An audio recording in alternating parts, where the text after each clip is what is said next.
what about traditional fundraising do I want to preserve? The revenue, the relationship, the connection that I may have with a donor. And then why does digital necessarily eliminate that? It may not. But to Rebecca's point earlier, you kind of have to know kind of where your donors are at and how you need to connect with them. These are my donors. This is what they like. This is what they're comfortable with. And I don't want to change that. We heard that conversation. We still do. And it's like, okay, so what's the tradition there that you're trying to preserve? Is it less money because you're going to make less money on paper bid sheets, right?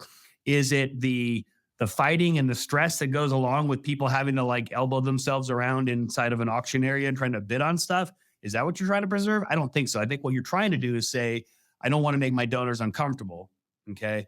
And they like this. And so that's the area where we would say the innovation is going to outweigh the uncomfortableness, right?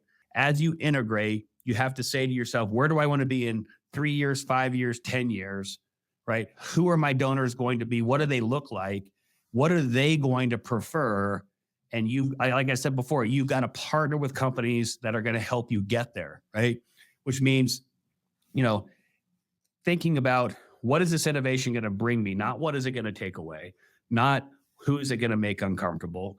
Create a transition plan.